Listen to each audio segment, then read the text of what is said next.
Those who dream by day are cognizant of many things that escape those who dream only at night.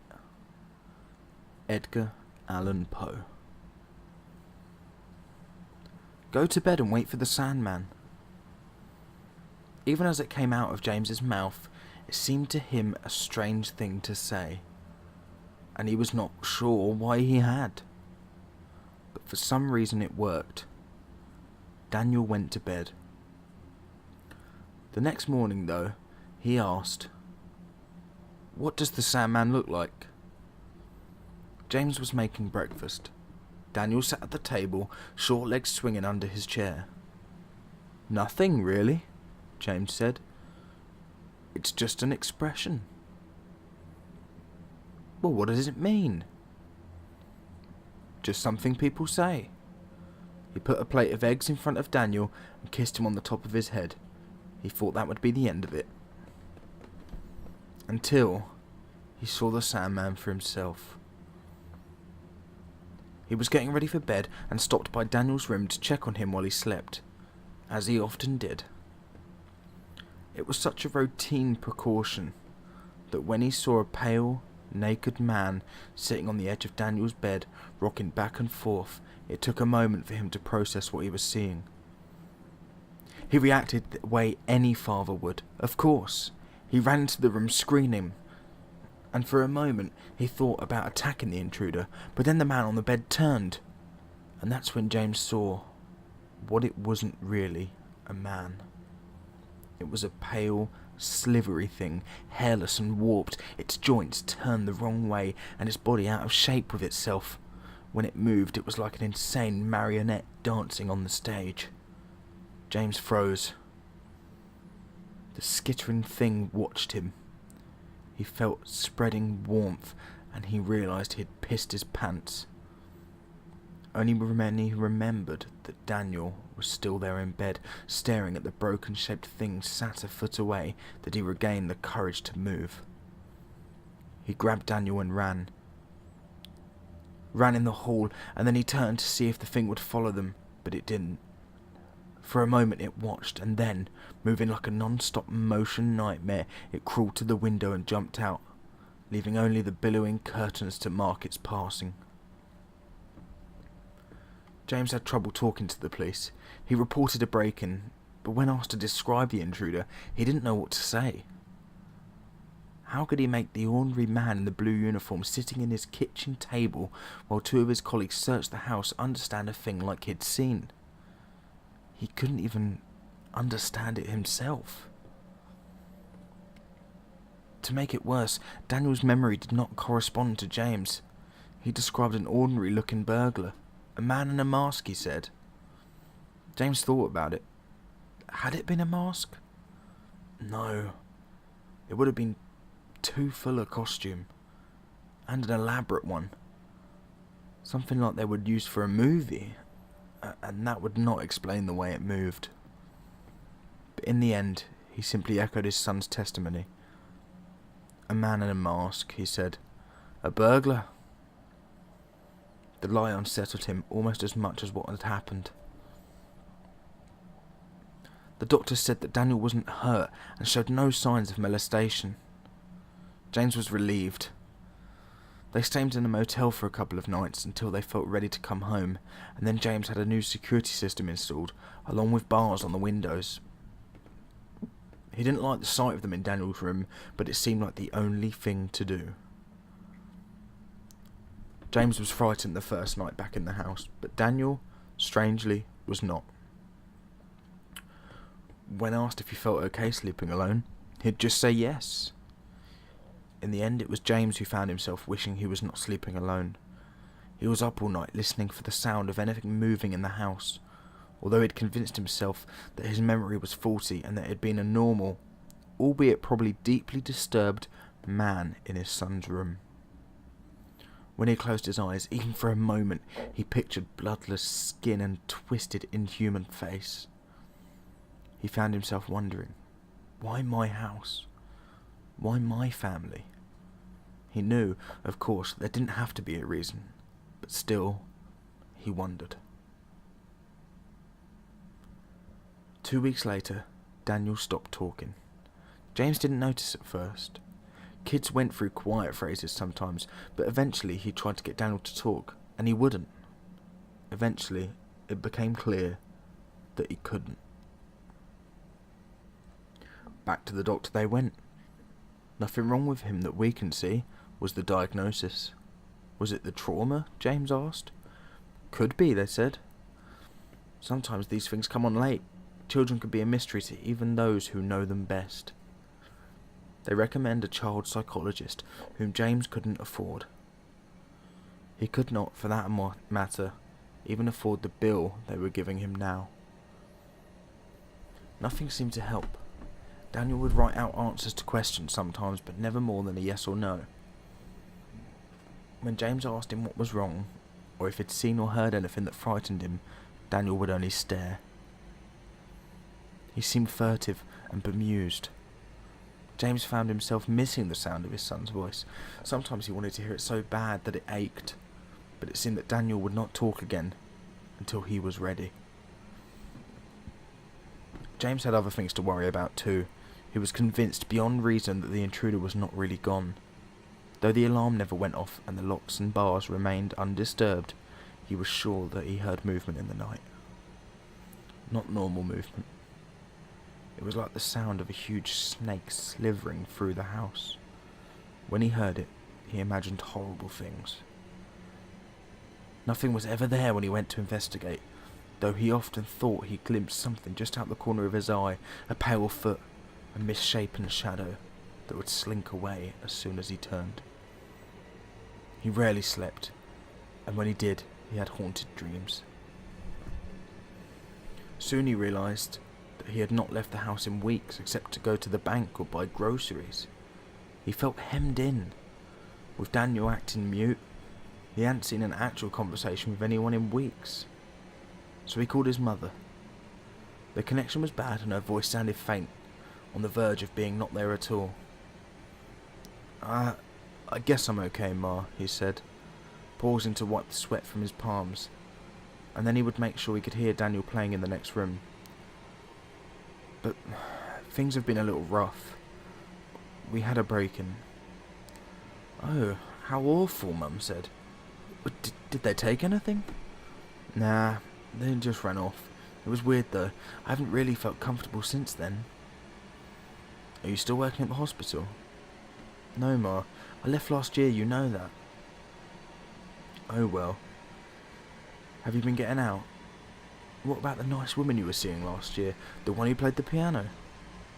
James scowled. She was always asking that kind of thing. Didn't she know how hard it was being a single father? That he didn't have the time? He was about to say so when something made him pause.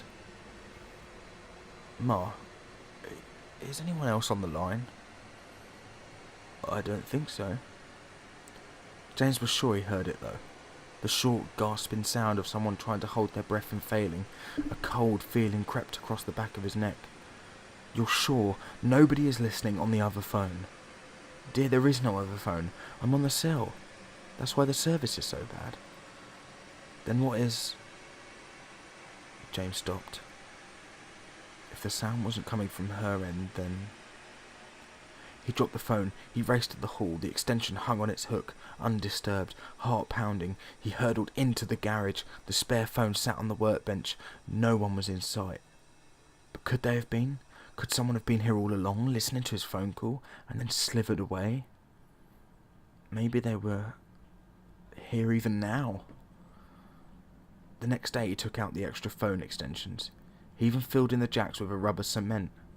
Daniel watched him work, eyes curious, but James offered no explanation. He began giving Daniel a light physical exam every week. His CNA training was a little rusty after a year on disability, but you never really forget. It was an absurd thing to do, of course. Even if there was a physical cause for Daniel's behaviour, it would be nothing that he could discover this way. And he was aware on some level that it was a compulsive behaviour. Nevertheless, it made him feel better. One morning, James sat on the diaphragm of the stethoscope against Daniel's chest. but he could not locate a heartbeat. He moved his hand in search of the right spot, to no avail. Then, to test it, he listened to his own heartbeat. It came through, steady and clear. But when he checked Daniel's again, he didn't hear anything. A thought came unbidden for him. The Tin Man in Wizards of Oz, whose chest was empty as a kettle. A sick feeling roiled his stomach. He threw the stethoscope down and grabbed Daniel by the shoulders, looking into his face. Daniel stared back with bright eyes. He even smiled a little, with the corners of his mouth. James felt the tinkle of tears. He swept his son up into his arms and hugged him, and Daniel hugged back. Then James put his shirt back on him and sent him to play. The stethoscope, he decided, was broken. He threw it in the trash. Things got worse. James's terrors were no longer related to the long hours of the night. Now it seemed that something creeping, something skittering and scuttering, some unknowable noise in the dark corner or another, filled every second of his day. The thought of how big the house really was started to weigh on him. There were so many rooms he wasn't in at any given time. So many places someone or something else could be. He imagined strange figures occupying the rest of his home when he wasn't around, melting into the walls or merging with the shadows wherever he turned on a light or opened a door. How would he know if they were there? How would he ever know? Soon he didn't even have to be outside of a room to imagine it. When he walked up the stairs, he pictured pale figures lurking beneath them. When he went down the hall, he pictured a crawling, slithering behind the walls, shadowing his every step. If he sat too long in the same chair, he imagined that it was right behind him. And he was never comforted when he turned around to find nothing there, as he could only guess that it meant it had moved swiftly and silently behind him once again. Wherever he was not looking right now, that is where he imagined it to be. He was losing his mind, he knew. The only thing that helped him to cling to sanity was that Daniel seemed undisturbed. Other than his muteness, his behaviour was perfectly normal, and whenever he seemed to sense that his father was troubled, he would hug him or squeeze his hand, or even smile. Sometimes when he left the room, James would cry. One night he found himself creeping around the house with no lights on at 2 o'clock in the morning. If the intruding thing had taken of violating his daytime activities, then he would revenge by comforting it on its own terms, the night. And really, night was no more frightening to him now than day. They were almost interchangeable. He padded barefoot down the halls, up the stairs, in and out of the disused rooms. Sometimes he stopped to listen, hoping to locate it by sound. It was stealthy, creeping. He knew, but it was awkward at times. And it couldn't always keep its strangely shaped limbs from making their distinct, irregular footsteps. The smallest noise would give it away. There was one room he suspected it spent most of the time in. The spare bedroom. Not a bedroom at all, really. More like a closet, just large enough to accommodate a bed if it was so inclined. It was unpainted, uncarpeted, and drafty. He'd always meant to fix it up. He didn't come in here very often because he disliked the bare, unused look of it. It made him think of partially dissected corpse. He came in now, though. If the thing had made its nest in any one place in the house, this would be it. Of course, there was nothing there now, but that didn't mean there was nothing there. He cursed, running a hand through his sweat-damp hair. Oh, what was he missing? How did it hide from him? What was its secret? He peered into the room's empty corners one by one, getting a face a few inches from the plasterboards, so that he could be certain that there was no space for it to conceal itself. The light bulb flickered, and he froze. My God, he thought. It's on the ceiling. He pictured it crawling above him like a huge pale lizard. That's how it gets around, he thought. That's how it escapes any time. I should have it cornered. It just scuttles up the wall and hides right over my head. He imagined it dangling down behind him like a spider. If I turn around, he thought, it will be there, hanging with its face right next to mine. He held his breath. He did not want to turn around, but he had no choice. It was between him and the door. With a quiet sob, he rounded on his heels. Of course, he was alone. There was no man on the ceiling. He checked twice. Maybe it crawled out and was waiting for him down the hall. But when he checked there, the coast was once again clear. It should have been a relief, but it was not. After all, it had been in here somewhere. If the ceiling was not its trick, then it just meant it was something else, something even more strange, even more clever. He went to Daniel's room. He had not stopped checking on him that night, like he always had. This time, though, rather than open the door, he listened at it first, pressing his ear against the grain of the cheap wood and holding his breath, terrified that he would hear the skittering sound on the other side of the barrier. What he heard instead shocked him more. Daniel was talking to someone. James recalled for a second, and then, when he'd caught his breath, he all but kicked the door in. Daniel was already awake, indeed, sitting up in bed, but he was not saying anything now. The light flashed on, and James stalked halfway into the room before stopping, suddenly torn. What did he want more? To confirm that his son could speak again, or to find whoever it was he was speaking to? The creak of a door hinge settled the matter for him. He ran to the closet and threw it open. There was nothing inside, or at least nothing that shouldn't be there. He swept the clothes on the hangers, but nothing was hiding between them. Then he dragged the toy box out and emptied it on the floor. Nothing. He combed along the bare walls and the floor, and yes, the ceiling, pushing aside every last bit of rubbish and stray knick-knack so that he could be sure, absolutely sure, that nothing was hiding. All the while, Daniel watched him. After a few minutes, James was panting and covered in sweat, and the closet was bare, and there was neither intruders nor answers inside. It struck him as funny somehow, and he started to laugh, very quietly. He kicked his son's toys out of the way as he went to sit down on the bed, dazed. He became aware, all at once, of several things. First being that he had not slept in days, and was nowhere near in his right mind. The second was how he'd come close, how he'd come to really losing it. For good. Tomorrow, he decided, they would both sleep until the afternoon, and when they did wake up, Daniel would get out of his creaky old house. No more staying cooped up like prisoners, and no more checkups, no more dreams about monsters. He would even take the bars off the windows. It was about time he got back to living like real people again. It was time to... James saw it when he brushed his hand through Daniel's hair. He pulled Daniel a little too roughly closer. His son, used to the examination without fidgeting or complaint, as James pawed the side of his head, hoping that what he was seeing would somehow stop being apparent. He stared and stared.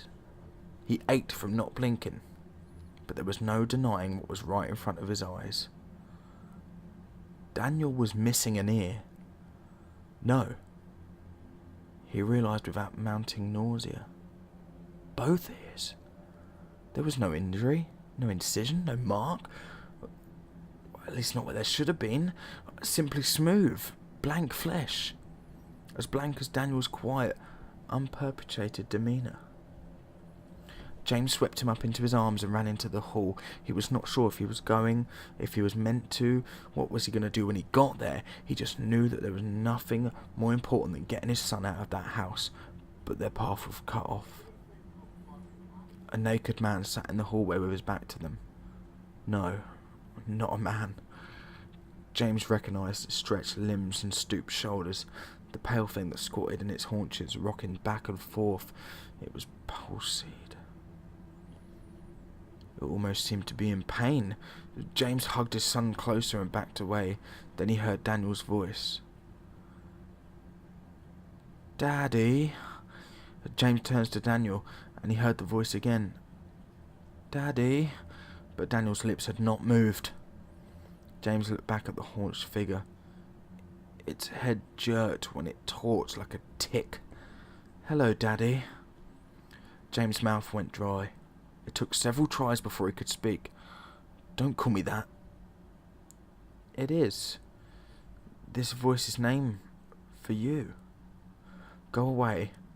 Leave my family alone. But I am your family. The longer it talked, the more the voice became distorted and blurred. The icy nestled in James's stomach. Who are you? Someone who came to visit. Why here? You invited me. James's heart thudded against his inside of his chest. Why? I had something you wanted. James licked his dry lips. You're lying. You don't have anything I want. I want you to leave. Leave and never come back. Who is Daniel's mother? James blinked. What? Who is Daniel's mother? What the hell kind of question is that? How old is Daniel? James blinked again. The thing's voice caused a pinching pain in the centre of his forehead. Stop asking me these things. When is Daniel's birthday? I don't know. What is his middle name? Shut up! What was his first word? I said shut up! James wanted to tear the thing apart with his bare hands. Only the heaviness of Daniel in his arms kept him where he was. You were alone. You wanted a son. So I made one for you. James's hand began to shake. That doesn't make sense. Made out of what? Out of myself. James's stomach turned over. But now I need those parts back. Daniel picked at James's shoulder to get his attention. Something was strange about Daniel's face. Danny, open your eyes. Daniel scrunched his eyes shut tighter. Open your eyes, Danny. Danny, open your eyes. Open your eyes! Danny shook his head, trying to refuse, but he could not hold it forever. Eventually his eyelids flickered up and James saw the truth. Daniel's eyes were gone. James almost dropped him. For a second he wanted to throw his son down so that he could stop looking into those empty holes in his face. Daniel opened his mouth as if to speak, but of course he had no voice. He is coming back to be part of me again. No, no, no, no. Give him back. Give him back. I cannot. It has been too long. I warned you this would happen. You're lying. You're lying. You're a fucking liar. Give me my son back. Give him back. I do not lie. I warned you. He could not exist forever. But you do not remember.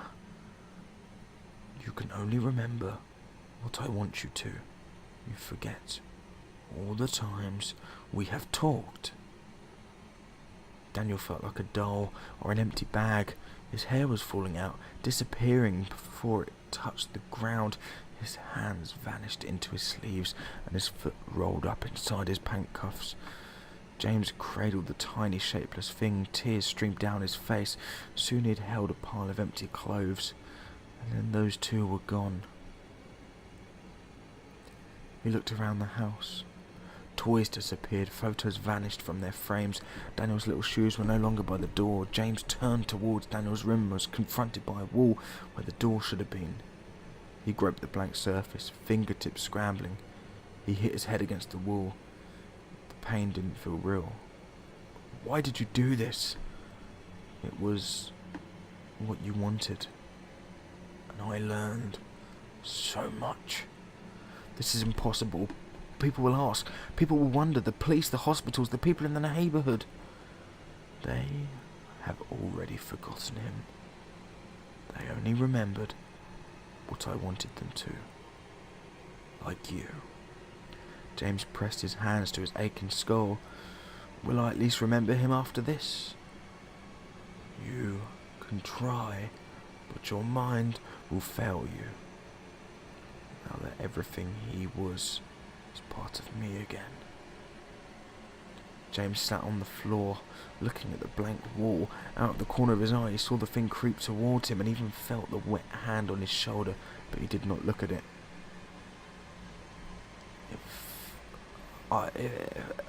If I won't remember any of this, he said, then why tell me? Because a father should know. And then James was alone. Abigail worried about James sometimes. When they met a year ago, he said that he'd never been married and he'd never had kids. But there was a certain pained expression he assumed when he said the last part. Abigail knew that look. She'd met parents who lost children before. You learned to recognise it. And there was other things about him that worried her too. Sometimes she would find him staring at a particular spot on the wall, brow furrowed in concentration. He did not seem to realise he was doing it. And of course, there was the insomnia and the sleepwalking to consider too. Yes, there was lots to worry about, but she loved him all the same. James still said he'd never have kids, and never had she. She'd long wanted one, but it was impossible. And she was worried that James wouldn't stay with a woman who couldn't be a mother, though he consistently assured her that was not so. There were times, and more often of late, there were the nights when James took to sleepwalking, and even Abigail imagined that she had heard a strange scuttling noise in the house and saw impossible shapes in the dark corners. When she thought she would do anything, absolutely anything, if it meant having a little daughter for James to raise. And at those moments, she became truly afraid. But she never knew why.